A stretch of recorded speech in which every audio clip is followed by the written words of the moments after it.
Selamat datang di channel Alur Donghua. Sebelum menonton, silahkan subscribe, biar Mimin tambah semangat update-nya. Lady Liu dengan ragu berkata kepada Suyun, ini sepertinya tidak berbeda dari pelelangan biasa. Apakah kita benar-benar akan melihat barang-barang luar biasa di sini? Suyun berkata dengan ekspresi misterius, tenang.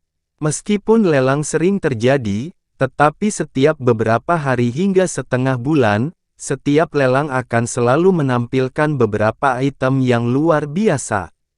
Meskipun mereka tidak melelang bahan yang paling berharga, mereka masih jarang terlihat di lautan bintang dalam. Dia kemudian melihat Han Li berjalan dan memberinya senyuman. Han Li dengan santai menganggukkan kepalanya dan mengajukan pertanyaan yang membuat mereka agak terkejut, rekan Taoisu, ada berapa banyak pembudidaya di kota Batu Hitam? Sepertinya tidak banyak orang yang hadir. Suyun dengan tenang mengakui, Broter jiwa bengkok benar-benar cerdas. Meskipun ada tempat tinggal sementara seperti penginapan di kota Batu Hitam, tidak ada tempat tinggal permanen untuk pembudidaya asing. Pembudidaya kelas tinggi mungkin memiliki tempat tinggal gua mereka sendiri di pulau lain. Adapun pembudidaya kelas rendah, mereka mungkin berlindung di desa-desa kecil dan kota-kota di pulau-pulau lain dengan manusia. Sementara semua pembudidaya datang ke kota Batu Hitam untuk melakukan bisnis, pembudidaya kelas rendah sejauh ini adalah yang paling sering ditemukan. Yi Jing berhenti sejenak sebelum mengajukan pertanyaan yang bahkan membuat Han Li bingung, tapi bukankah setidaknya seseorang harus menjadi pendirian yayasan untuk bertahan hidup di laut luar? Mengapa ada begitu banyak manusia dan pembudidaya ki kondensasi di sini? Suyun dengan tenang menjawab, pertanyaan saudara Yi menyerang pada titik yang paling penting, yang merupakan perbedaan terbesar antara pulau kedalaman menakjubkan dan pulau binatang iblis lainnya. Untuk pulau binatang iblis lainnya, beberapa pembudidaya kelas tinggi pergi ke sana untuk berburu binatang iblis sebelum kembali setelah mengumpulkan cukup bahan. Tetapi untuk pulau kedalaman menakjubkan, beberapa tahun setelah berbagai kekuatan menetap di sini, beberapa tambang batu roh ditemukan di beberapa pulau terdekat, dan beberapa lokasi produksi untuk bahan budidaya yang diperlukan juga didirikan, menyebabkan pulau itu menjadi sepenuhnya mandiri. Dengan demikian, beberapa pembudidaya mencari nafkah di sini dan menyeret keluarga mereka, akhirnya banyak manusia dan pembudidaya kelas rendah di kota ini. Saya juga mendengar bahwa kekuatan yang mengelola kota Batu Hitam perlahan-lahan memindahkan pasukan utama mereka ke kota ini. Saya rasa dalam beberapa puluh ribu tahun, tempat ini akan menjadi laut bintang dalam kedua. Namun, selain dari kota Batu Hitam, desa-desa di pulau-pulau lain tidak bisa dianggap aman. Desa-desa kecil itu sering dimusnahkan oleh serangan mendadak dari binatang iblis tingkat tinggi. Situasi saat ini di tempat ini sangat mirip dengan bagaimana laut bintang dalam pertama kali muncul. Setelah itu dikatakan, semuanya dibuat tercengang. Yi Jing menghela napas dalam-dalam sebelum bertanya dengan termenung, mengapa istana bintang dan kekuatan lain tidak terlibat dengan tempat ini? Suyun dengan dingin mendengus dan berkata, tempat ini jauh dari kemakmuran laut bintang dalam. Selain itu, masih ada lebih dari cukup ruang kosong di laut bintang dalam untuk mereka perebutkan. Berapa mereka harus meluangkan waktu di atas lautan yang sunyi ini? Faktanya, kekuatan lain sebenarnya menantikan faksi yang mengatur pulau itu memindahkan pasukan mereka ke pulau ini. Maka akan ada beberapa faktor yang berperan di laut bintang dalam yang kacau.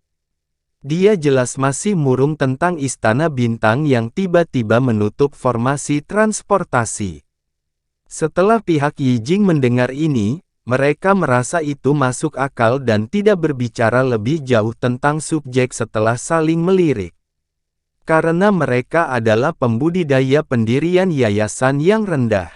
Akan lebih baik bagi mereka untuk menahan diri dari berbicara tentang kekuatan yang jauh di luar kendali mereka, jangan sampai mereka menarik malapetaka. Setelah menjual beberapa alat dan bahan sulap, seorang pria parubaya berpakaian biru muncul di belakang pria tua yang bertanggung jawab atas pelelangan. Dia memegang kotak merah berisi bola seukuran kepalan tangan yang berwarna putih di tengahnya dan ungu di tepinya. Ketika Suyun melihat ini, semangatnya bangkit. Rekan Taois, lihatlah. Ini adalah salah satu barang terpenting yang dilelang di Kepulauan Kedalaman Menakjubkan, telur binatang iblis. Tidak ada kekurangan harta berharga seperti itu. Barang-barang ini mengambil harga astronomis di Laut Bintang Dalam, tetapi mereka dapat ditemukan jauh lebih murah di Pulau Kedalaman Mendalam. Ini karena terlepas dari beberapa telur binatang tertentu, sebagian besar dari mereka tidak dapat dipindahkan melalui formasi teleportasi. Ketika mereka diteleportasi, sebagian besar telur mati. Itulah sebabnya setiap kali telur binatang iblis langka muncul, binatang roh biasanya ditetaskan dan dipelihara sampai dapat mentolerir formasi transportasi sebelum dibawa kembali ke Laut Bintang Dalam. Tentu saja, setelah pembudidaya kelas tinggi menawar sejumlah besar batu roh untuk itu. Telur binatang iblis. Mata Yi Jing cerah. Dia selalu bermimpi membesarkan binatang iblis tingkat tinggi. Yang lain juga mengungkapkan ekspresi kejutan yang menyenangkan. Dengan mengatakan itu, mereka nantinya akan memiliki kesempatan untuk mendapatkan binatang roh mereka sendiri. Di Laut Bintang Dalam, menemukan binatang roh yang baik adalah masalah yang sangat sulit. Ini adalah telur dari elang ungu. Setelah mencapai kedewasaan, itu menjadi binatang iblis kelas 4. Meskipun hanya mengetahui teknik sihir pertahanan sederhana, ia memiliki tubuh bulu seperti baja dan lebih cepat dari alat sihir terbang kelas atas. Dengan cakar yang dapat dengan mudah merobek pertahanan seorang kultivator yayasan, itu dapat dianggap sebagai binatang iblis yang langka dan tidak diragukan lagi merupakan pilihan optimal untuk pendiri yayasan. Harga awal adalah 2.000 batu roh. Setiap tawaran harus meningkat setidaknya 100. Tawaran sekarang akan dimulai. Orang tua itu tampak cukup yakin tentang popularitas telur binatang iblis. Setelah hanya memberikan pengantar singkat, dia memulai penawaran tanpa penundaan. Ketika para pembudidaya di bawahnya mendengar bahwa penawaran telah dimulai, mereka segera mulai menawar. Meskipun binatang iblis kelas 4 tidak begitu tertarik untuk pembudidaya formasi inti, mereka cukup cocok untuk pembudidaya pendirian yayasan. 2.500 batu roh. 2.700. 3.000. Telur elang ungu dengan cepat memecahkan 3.000 batu roh sebelum akhirnya diisi 3.300 batu roh oleh seorang pembudidaya wanita. Pria parubaya berkulit gelap itu menatap telur di tangan wanita itu dan bergumam, ini benar-benar jauh lebih murah daripada Laut Bintang Dalam. Jika ini adalah kota bintang surgawi, binatang roh terbang semacam ini akan dengan mudah mengambil lebih dari 5.000 batu roh. Selain Han Li, ketika Suyun melihat ini, dia dengan sadar tersenyum. Selanjutnya, lelaki tua itu melelang telur binatang roh kelas 3 diikuti oleh binatang iblis kelas 4. Dua wanita cantik yang tampaknya berusia sekitar 20 tahun berdiri di samping pria tua itu. Meskipun mereka hanya memiliki kultivasi di lapisan ketiga Ki kondensasi, mereka berdua adalah kultivator asli. Selanjutnya, kami memiliki 2 kapal budidaya kondensasi Ki kelas rendah. Mereka hanya mengembangkan seni kultivasi 5 elemen dasar. Hanya pembudidaya yayasan menengah atau lebih tinggi yang dapat menawar. Tawaran awal untuk masing-masing dari mereka adalah 2.000 batu roh. Sejak lelaki tua itu membawa kedua wanita itu ke atas panggung, banyak pembudidaya pria di bawahnya mulai melirik para wanita. Namun, kata-kata lelaki tua itu cukup terseret untuk waktu yang lama dan tidak ada yang mengucapkan tawaran. Dua pembudidaya laki-laki yang duduk di depan kelompok bahkan mulai berbisik-bisik. 2.000 batu roh untuk membeli kapal budidaya wanita lapisan ketiga. Jika Anda benar-benar menginginkan selir, tidakkah Anda ingin pergi ke tempat lain dan membeli seorang gadis fana? Ketika mereka menjadi tua, Anda bisa memberikan mereka batu roh dan membiarkannya pergi. Jika itu adalah kapal pendirian yayasan, saya akan lebih dari bersedia untuk menghabiskan lebih banyak batu roh. Kau sedang bermimpi. Apakah Anda pikir Anda seorang kultivator formasi inti? Jangan lupakan adat di sini. Kapal pendirian yayasan bukanlah sesuatu yang bisa dibeli oleh orang-orang seperti kita. Dengan jumlah batu roh itu, akan lebih menguntungkan untuk membeli telur binatang roh. Ketika Hanli mendengar obrolan mereka, dia sudah lama mendengar desas-desus tentang beberapa kekuatan yang diam-diam memelihara beberapa pembudidaya wanita muda dengan tujuan sebagai wadah budidaya. Bahkan ada beberapa pembudidaya kelas tinggi yang menganugerahkan pembudidaya perempuan sebagai hadiah. Tetapi terlepas dari bagaimana dikatakan, pelelangan terbuka kapal budidaya wanita tidak pernah terjadi di Laut Bintang Dalam. Itu benar-benar mengejutkannya betapa terbukanya hal itu terjadi di sini. Yi Jing dan rekan-rekannya berhasil menenangkan ekspresi mereka. Bagaimanapun, kultivasi adalah sesuatu yang diketahui semua orang di dunia kultivasi. Namun, karena mereka memiliki dua pembudidaya wanita di rombongan mereka, situasi saat ini cukup tidak nyaman. Rekan Taois tidak perlu merasa terkejut. Para wanita ini rela bertindak sebagai wadah budidaya tanpa paksaan. Karena bakat mereka secara keseluruhan sangat buruk, akan sangat sulit bagi mereka untuk berkultivasi hingga tingkat tinggi menggunakan metode biasa. Oleh karena itu, ini adalah satu-satunya metode mereka di laut yang mendalam. Dan bunuh diri untuk pergi keluar dan berburu binatang iblis. Karena mereka telah berhasil berkultivasi, mereka akan mengambil inisiatif untuk menjadi wadah kultivasi untuk kultivator pria kelas atas. Jika mereka dapat memperoleh bantuan dari seorang kultivator laki-laki, mereka akan dapat menjadi selir atau memiliki kesempatan untuk menjadi sesuatu yang lebih besar. Su Yun perlahan menjelaskan ini seolah-olah dia sudah lama terbiasa dengan pemandangan itu. Yang lain menanggapi penjelasan Su Yun tentang pembelian kapal budidaya dengan diam. Lagi pula, dengan dua rekan kultivator wanita saat ini di sisi mereka, sulit untuk berbicara lebih jauh tentang topik tersebut.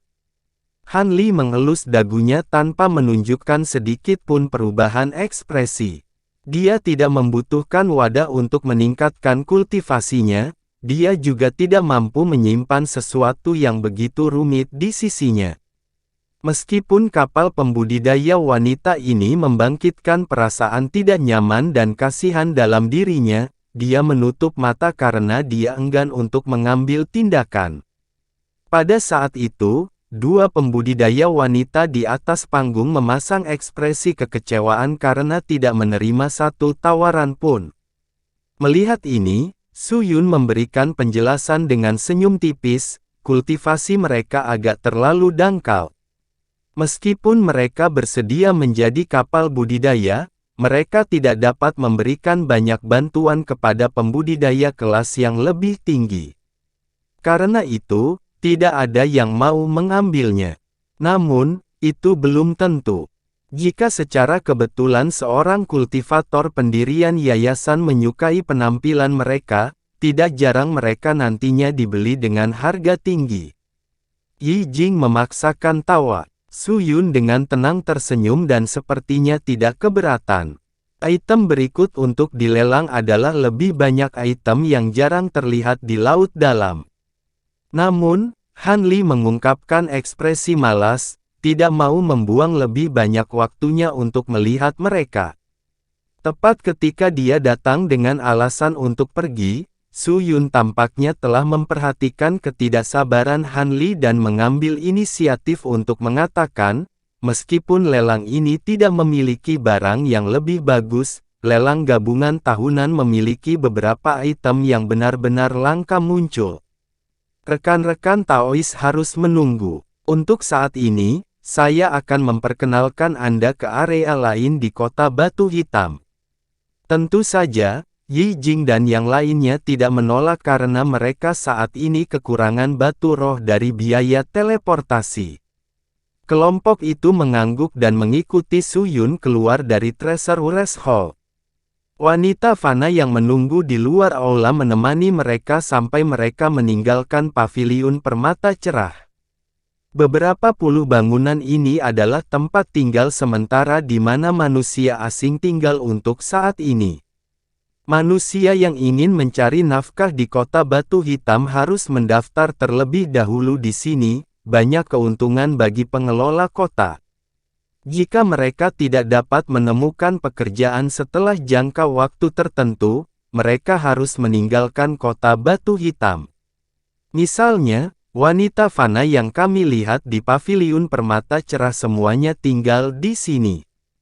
Bangunan yang sama besarnya itu adalah toko bahan mentah terbesar di kota, paviliun jempol emas. Mereka mengkhususkan diri dalam menjual segala macam bahan langka. Dikatakan bahwa selama Anda mengetahui nama bahannya, toko akan selalu dapat menjualnya kepada Anda. Meskipun ini agak berlebihan, reputasinya cukup besar. Adapun 3 bangunan yang dekat dengan itu. Su Yun membawa pesta itu ke jalan dan berbicara dengan sangat akrab. Ketika Han Li mendengar tentang paviliun jempol emas, hatinya bergetar, dan dia tiba-tiba berhenti. Su Yun bingung dan berhenti sejenak sebelum bertanya, "Rekan jiwa bengkok, apakah ada yang salah?" Mereka melirik Han Li di belakang mereka dengan ekspresi yang sama bingungnya. Han Li melihat sekilas ke langit sebelum menundukkan kepalanya untuk dengan tenang berkata, "Saya memiliki sesuatu yang harus saya tangani sendiri, dan saya harus berpisah dengan Anda di sini. Mungkin kita bisa bertemu lagi jika masa depan mengizinkannya." Suaranya membawa nada yang tak terbantahkan. Su Yun dan Yi Jing terkejut mendengar ini. Mereka tidak ingin seorang kultivator kelas tinggi seperti Han Li meninggalkan rombongan mereka. Tetapi ketika mereka berusaha mendesaknya untuk tinggal, kilatan dingin berkedip dari mata Han Li saat tatapannya menyapu melewati mereka. Menyebabkan hati mereka bergetar. Kata-kata oposisi mereka tertelan tanpa sadar, dan mereka hanya bisa bergumam ketika mereka melihat Han Li menghilang ke paviliun jempol emas. Pada saat itu, keduanya dengan bingung saling melirik dengan keringat dingin menetes di punggung mereka. Yang lain di sisi mereka memandang keduanya dengan bingung, tidak tahu apa yang telah terjadi. Orang itu, Yi Jing memaksakan tawa dan berpikir untuk mengatakan sesuatu. "Karena rekan Daois jiwa bengkok tidak mau bepergian bersama kita, biarkan dia. Ini keputusannya. Mari kita terus melihat yang lain." Untuk beberapa alasan yang tidak diketahui, Su Yun buru-buru memotong Yi Jing dan mengambil inisiatif untuk berjalan di jalan lain. Yi Jing kemudian tiba-tiba mendengar transmisi suara dari Su Yun, "Rekan Taois Yi, tindakan orang itu adalah misteri yang tak terduga. Mari kita putuskan hubungan dengannya. Kalau tidak, kita mungkin mendapati diri kita mengundang kematian jika kita tidak hati-hati."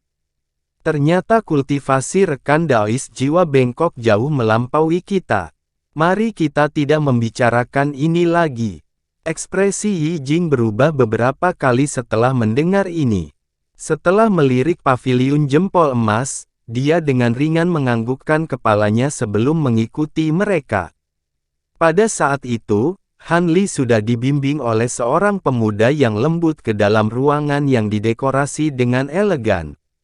Meskipun paviliun jempol emas tampak seperti satu bangunan batu besar dari luar, interiornya terdiri dari banyak ruangan, masing-masing khusus menjual segala macam bahan. Tanpa formalitas sedikit pun, Han Li telah memasuki paviliun jempol emas dengan tujuan untuk melihat pelayan perusahaan. Apakah itu kultivator lain? Ini tidak akan mudah dicapai. Tetapi setelah mengungkapkan kultivasi formasi inti yang sebenarnya, dia segera dibawa ke ruang tamu yang terhormat. Pembudidaya formasi inti tidak dapat diperlakukan dengan enteng bahkan di kota batu hitam. Setelah menunggu beberapa saat di dalam ruangan, seorang lelaki tua dengan penampilan biasa masuk sambil tersenyum. Wajah rekan Taois cukup asing. Ini harus menjadi kunjungan pertama Anda ke paviliun jempol emas. Saya adalah pelayan perusahaan, Li Sun. Orang tua itu menangkupkan tinjunya ke arah Han Li. Dia adalah seorang pembudidaya formasi inti awal seperti Han Li. Dengan nada yang tidak tunduk atau sombong, Han Li menjawab, "Ini benar-benar pertama kalinya saya di sini di paviliun Anda yang terhormat. Selain itu, saya memiliki beberapa hal yang ingin saya konsultasikan dengan rekan Daois Li. Saya harap Anda tidak keberatan. Tolong, jangan ragu untuk bertanya. Saya akan membantu Anda semampu saya." Petugas Li cukup mengesankan. Tanpa menanyakan Han Li pertanyaan apapun, dia sudah menamparkan dadanya dengan janji dan setuju. Tampilan jujur dan mengesankan ini meninggalkan kesan positif pada Han Li. Namun, orang tua itu tidak memiliki keterampilan untuk melihat teknik penyamaran Han Li. Dia menerima penampilan Han Li yang sakit-sakitan sebagai pria parubaya tanpa curiga sedikit pun. Han Li samar-samar tersenyum dan langsung menyatakan niatnya tanpa kepura-puraan sedikit pun. "Saya ingin membeli bahan untuk memurnikan pil. Namun, saya hanya mengetahui namanya dari zaman kuno dan tidak dapat menemukannya. Saya berharap untuk mencoba keberuntungan saya dengan datang ke sini dan bertemu dengan Anda, rekan Daois Li." Li Sun dalam hati menghela nafas lega dan menjawab dengan senyum berseri-seri, "Hehe. Ini hanyalah masalah sepele. Itu tidak masalah." Dia kemudian mengubah ekspresi dan dengan dingin berbicara ke arah pintu, "Hamba pergi menjemput Bu Yu." "Iya." Pelayan muda itu dengan cepat lari. Li Sun berbalik ke arah Han Li dan tersenyum, "Tolong tunggu sebentar, rekan Taois. Meskipun Gu Yu hanya seorang pembudidaya ki kondensasi, ia telah melakukan penelitian ekstensif tentang formula dan obat-obatan pil kuno. Aku yakin dia tidak akan membuatmu kecewa."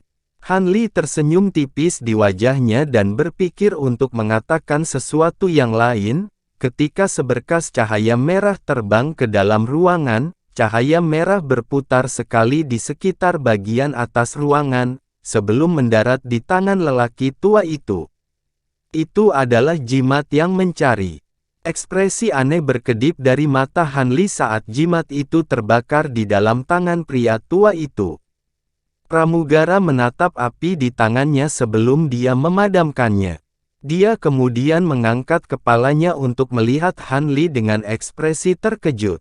Sikap lelaki tua itu tiba-tiba menjadi jauh lebih ramah. "Aku benar-benar kurang sopan santun. Saya tidak berharap saudara jiwa bengkok baru saja tiba di kota batu hitam hari ini. Pemilik toko ini seharusnya memperlakukanmu dengan sangat hormat." Dalam waktu singkat itu, dia berhasil menemukan asal-usul Han Li, yang membuat Han Li terkejut. Namun, ekspresinya tetap tersenyum tenang, tidak mengungkapkan pikiran batinnya. Han Li mengecilkannya, "Rekan Taois terlalu sopan. Saya harus menggunakan banyak trik untuk sampai di pulau kedalaman menakjubkan. Aku tidak bermaksud menarik begitu banyak perhatian. Orang tua itu dapat melihat bahwa Hanli tidak ingin membicarakan masalah ini lebih jauh dan dengan bijaksana mengubah topik pembicaraan. Dia kemudian mengobrol tentang beberapa kisah menarik tentang pulau kedalaman menakjubkan, yang sangat menarik minat Hanli. Pada saat itu, seorang pria cendekiawan parubaya memasuki ruangan dan sangat memberi hormat kepada keduanya. Dia dengan hormat berkata, "Guyu memberi hormat kepada para senior ini. Junior menunggu instruksi Anda." Penampilannya elegan dengan aura yang agak canggih. Dia memiliki janggut hitam panjang dan dua mata hitam yang bersinar. Li Sun mengangguk padanya dan memberi isyarat padanya. Orang tua itu memerintahkannya dengan ekspresi acuh tak acuh. Jiwa bengkok senior ini memiliki beberapa pertanyaan tentang obat-obatan spiritual kuno. Jawab dia dengan jujur. Guyu berdiri tegak dan dengan sungguh-sungguh berkata, "Junior akan menjawab dengan kemampuan terbaiknya." Terima kasih sudah menonton. Sampai jumpa di episode selanjutnya. Jangan lupa subscribe, like, dan nyalakan loncengnya. Sampai jumpa.